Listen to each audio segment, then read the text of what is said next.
की क्लास में बताया जाएगा कि लेबोरेटरी में किसी भी लेंस की फोकल लेंथ कैसे निकाली जाती है। इसके लिए डिस्प्लेसमेंट थ्योरी का अप्लाई किया जाता है और इसी क्लास में हम आगे चल करके डिस्प्लेसमेंट थ्योरी को अप्लाई करेंगे।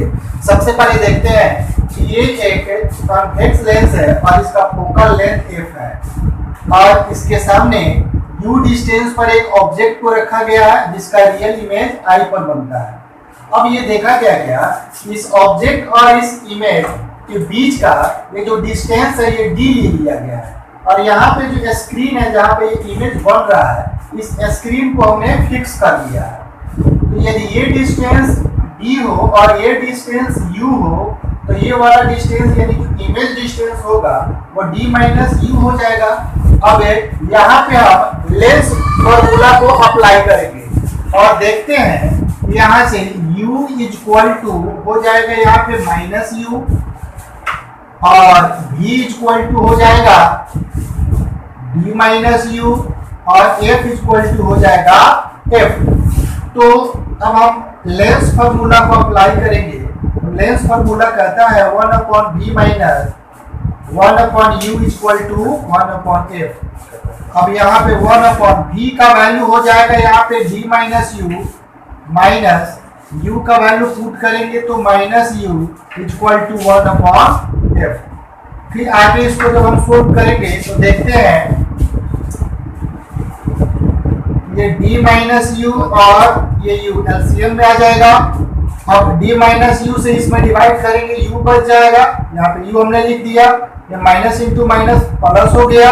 अब u से डिवाइड करेंगे u कैंसिल हो जाएगा, बच जाएगा यहाँ पे d minus u equal to 1 upon f। यहाँ से u और u कैंसिल हो गया। अब d अपॉन अब इसको सोल्व करने के बाद आ गया du minus u square equal to 1 upon f। फिर आगे हम सोल्व करेंगे, क्रॉस मल्टीप्लाई कर देते हैं तो du minus u square equal to हो जाएगा ये df। अब ये टोटल टर्म इधर वाले टर्म को हम इस साइड में हम लाते हैं। लाने के बाद क्या होगा, ये माइनस वाला टर्म प्लस हो जाएगा और ये प्लस वाला टर्म माइनस हो जाएगा। तो होगा ये u स्क्वायर माइनस du और ये प्लस df इक्वल टू 0। अब ये वाला जो टर्म है ये एक क्वाड्रेटिक इक्वेशन हो गया। अब एक क्वाड्रेटिक इक्वेशन से हम लोग यहाँ पे इसको सोल्व करेंगे और देखते क्या है कि ये क्वाड्रेटिक इक्वेशन का जो ax square plus bx plus c हम लिख सकते हैं यहाँ पे। अब जरा यहाँ पे हम चेक करें तो a की जगह यहाँ पर 1 होना चाहिए, a इक्वल टू 1। b के जगह पर यहाँ पे माइनस डी होना चाहिए और c के जगह पर यहाँ पे df होना चाहिए। तो फॉर्मूला हो जाता है क्या, x equal to minus b plus minus b square minus 4ac upon a। यहाँ पे जब इस फॉर्मूला को हम सेट कर देंगे तो यहाँ पे x के जगह u है तो u इक्वल टू आ जाएगा माइनस बी, ये हो जाएगा माइनस b के जगह यहाँ पे माइनस डी है प्लस माइनस बी स्क्वायर के जगह यहाँ पे कर देंगे तो माइनस डी का स्क्वायर माइनस 4, a के जगह यहाँ पर है 1 और c के जगह यहाँ पे हमने लिखा क्या, c के जगह df, ये हो जाएगा df अपॉन 2 इंटू a के जगह यहाँ पे है 1। सोल्व करने के बाद आएगा क्या, u equal two plus D plus minus, इसको सोल्व करने के बाद आ जाएगा ये d square minus 4df upon 2। इस तरह से ऑब्जेक्ट डिस्टेंस के लिए हमने एक इक्वेशन को सेट कर लिया। इस इक्वेशन में हम 3 कंडीशन निकालेंगे। पहला कंडीशन ये होगा कि अगर ये 4df ये डी स्क्वायर से बड़ा हो जाए तो क्या होगा। सेकेंड कंडीशन ये है कि अगर ये 4df डी स्क्वायर की इक्वल हो जाए तो क्या होगा। और थर्ड कंडीशन ये है ये 4df जो है अगर डी स्क्वायर से छोटा हो जाए तो क्या होगा। तो आइए इन तीनों कंडीशन को अब अप्लाई करके बहुत सारे कॉन्सेप्ट को कंडीशन 1 कंडीशन 1 क्या कहता है कि ये जो 4df है अगर ये डी स्क्वायर से बड़ा हो जाए तो क्या होगा, यानी कि 4df है अगर ये बड़ा हो जाएगा डी स्क्वायर से, तो इस कंडीशन में होगा क्या कि अगर ये 4df बड़ा हो जाए डी स्क्वायर छोटा हो जाए तो इस कंडीशन में इसका वैल्यू निगेटिव आएगा, और निगेटिव वैल्यू जो है वो रूट अंडर के अंदर रहने पर वो इमेजिनरी नंबर हो जाता है, वो रियल नंबर नहीं होता है। इस कंडीशन में ये इक्वेशन गलत हो जाएगा, यानी कि u का कोई भी वैल्यू हमें प्राप्त नहीं होगा। तो इस कंडीशन में हमें u का कोई भी आंसर नहीं निकलेगा, कोई भी वैल्यू नहीं निकलेगा, इस कंडीशन में कोई भी इमेज हमें प्राप्त नहीं होगा। In this condition there is no any image is form. इस कंडीशन में कोई भी इमेज बनता हुआ नहीं दिखेगा। अब सेकेंड कंडीशन हमारा क्या कहता है, कंडीशन 2 में अगर 4df डी स्क्वायर के इक्वल हो जाए तो हम यहाँ पर लिख सकते हैं D square equal to 4df। अगर ये दोनों इक्वल हो जाए तो क्या होगा, अब देखते हैं। अगर ये दोनों टर्म इक्वल हो जाए तो इक्वल टर्म में से इक्वल टर्म को घटाने पर ये आंसर 0 आ जाएगा।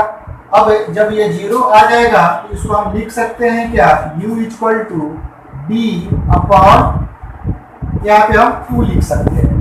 इस तरीका से हमने क्या देखा कि अगर डी स्क्वायर 4df के इक्वल हो जाएगा तो इस कंडीशन में केवल एक ही इमेज बनेगा, और एक इमेज बनेगा उसका एक और कंडीशन क्या हो सकता है, यहाँ से ये d square equal to 4df। अगर d से d को यहाँ पर हम कैंसिल करा दें तो इस तरह से हमने देखा क्या कि d इक्वल टू 4f। यहाँ से हमने ये सीखा क्या कि अगर ये ऑब्जेक्ट और ये इमेज के बीच का ये जो डिस्टेंस d है ये कम से कम 4f के बराबर होगा, तब जाकर के कोई ना कोई रियल इमेज बनेगा। रियल इमेज बनने के लिए कम से कम ऑब्जेक्ट और इमेज के बीच का मिनिमम डिस्टेंस 4f होना चाहिए। अगर कहा दे कि कोई कॉन्वेक्स लेंस है और उसकी फोकल लेंथ 10 सेंटीमीटर है तो उसके ऑब्जेक्ट और उसके रियल इमेज के बीच का मिनिमम डिस्टेंस कितना होना चाहिए, तो इसमें 4 से मल्टीप्लाई कर देंगे तो आ जाएगा 40 सेंटीमीटर। अगर फिर से क्वेश्चन करते हैं कि अगर कोई कॉन्वेक्स लेंस है उसका फोकल लेंथ 20 सेंटीमीटर है, अब उसके सामने एक ऑब्जेक्ट रख दिया जाए और उसका जो रियल इमेज बने उसके लिए मिनिमम डिस्टेंस कितना होना चाहिए, तो फिर इसमें 4 से गुना कर देंगे और ये हो जाएगा।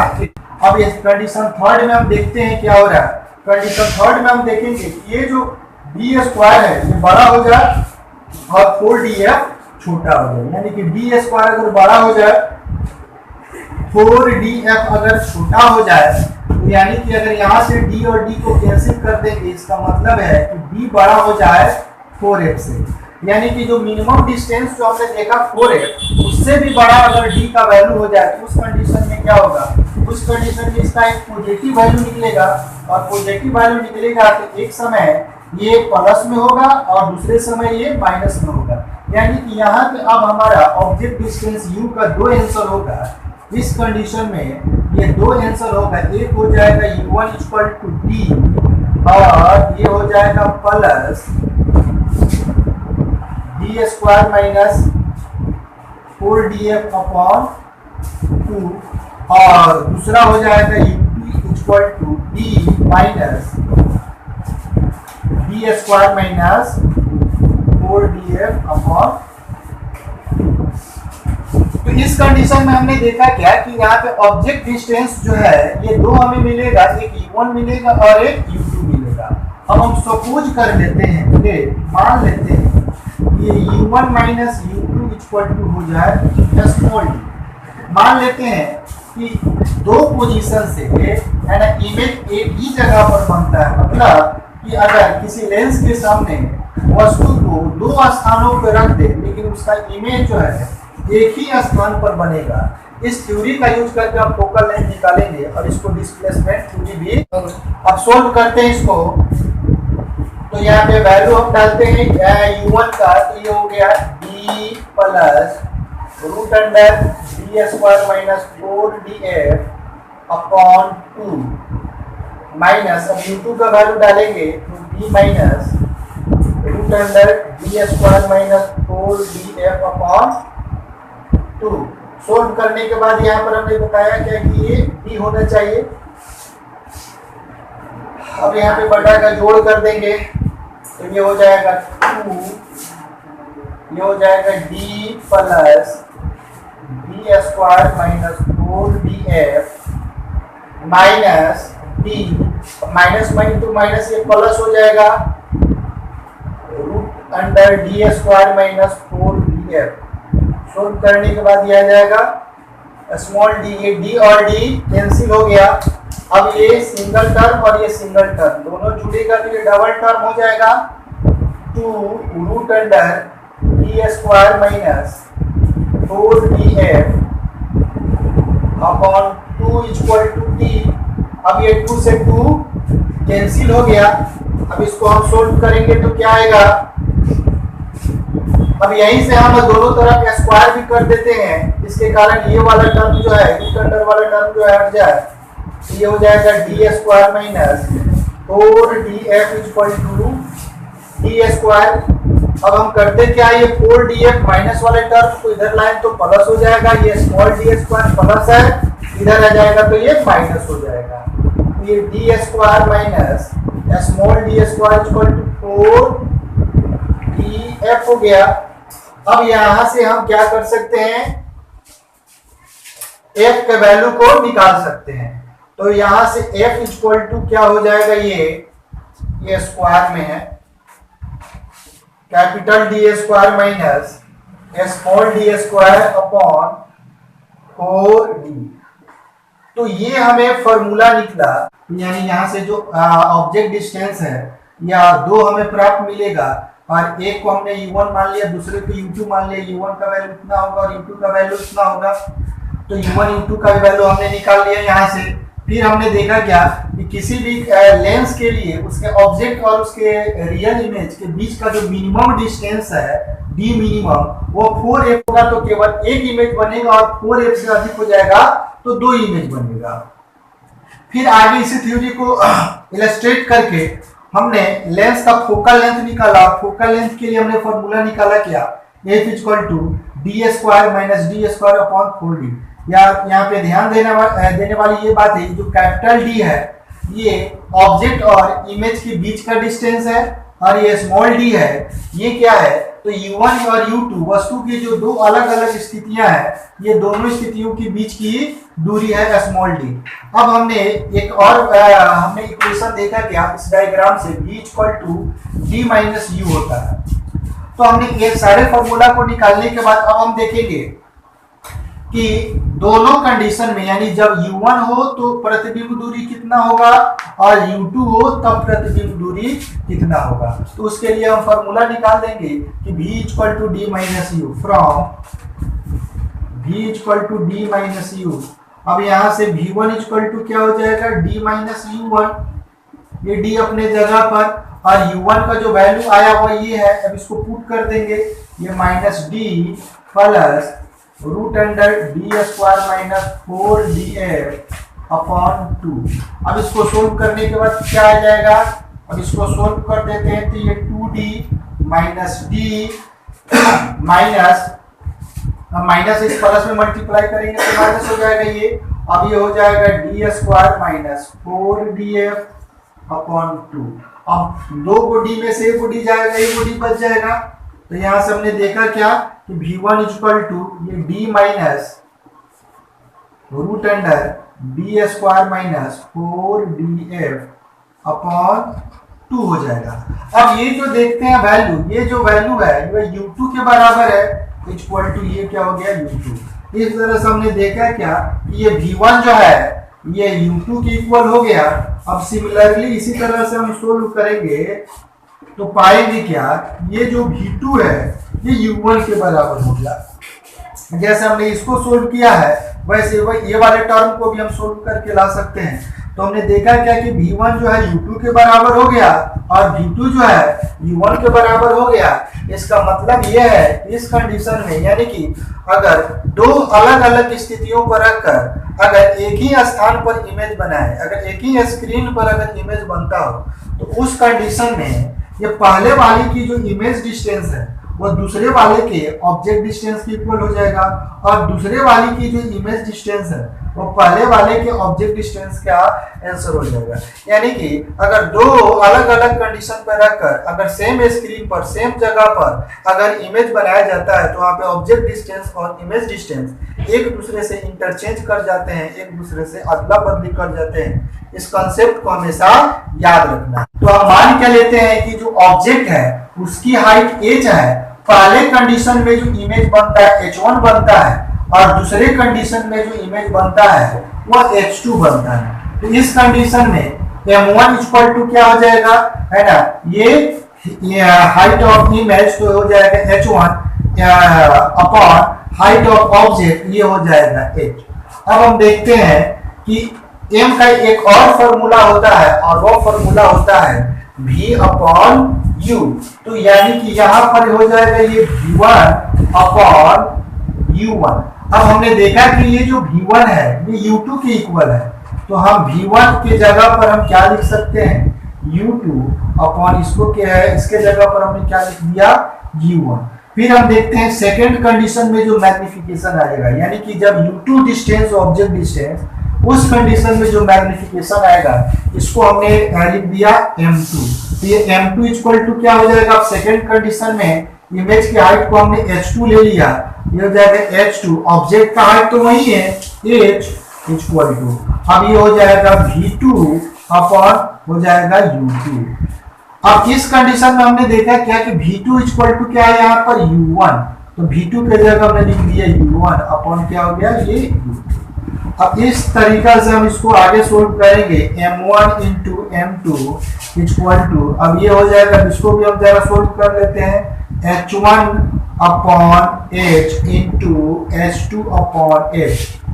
अब फिर यहाँ से हम सोल्व करने के बाद ये वैल्यू आ गया u2 अपॉन u1 इंटू, अब इसका वैल्यू आ गया u1 अपॉन u2। अब ये सब कैंसिल हो गया, कट करके आएगा 1। अब यहां से हम इसको डिराइव करेंगे तो देखते क्या है कि h1 into h2 upon h square equal to आ गया 1। तो फिर आगे हम सोल्व करेंगे, देखेंगे क्या कि h स्क्वायर इक्वल टू हो जाएगा h1 इंटू h2, तो यानी यहाँ से h equal to root under h1 into h2। ये भी एक बहुत ही इंपॉर्टेंट है इक्वेशन है, इसको भी हमेशा याद रखना है। अब इस पर ये सवाल आता है कि एक ही ऑब्जेक्ट का अगर दो स्थितियों पर रख करके दो इमेज बनाया जाए और दोनों इमेज का हाइट अगर दे दिया हो और ऑब्जेक्ट का हाइट निकालना हो, तो इस इक्वेशन से हम उसको, जैसे कि हम लोग एक एग्जांपल ले लेते हैं, जैसे अगर ये क्वेश्चन कर दे कि किसी उत्तल लेंस के सामने दो स्थितियों पर रख करके किसी वस्तु के दो प्रतिबिंब बनाए जाते हैं, यदि एक प्रतिबिंब 25 सेंटीमीटर हो जाए और दूसरा प्रतिबिंब 36 सेंटीमीटर हो जाए, तो वस्तु की ऊंचाई कितनी होगी ये निकालना होगा। तो यहाँ पे h1 इक्वल टू हो जाएगा 25 और h2 बराबर हो जाएगा 36, तो h इक्वल टू क्या हो जाएगा यहाँ से h1 h2, ये हो जाएगा 25 इंटू 36। सोल्व करने के बाद ये 5 का रूट करने पर, सॉरी 25 का रूट करने पर 5 आ जाएगा और 36 का रूट करने पर 6 आ जाएगा, सोल्व करने पर आ जाएगा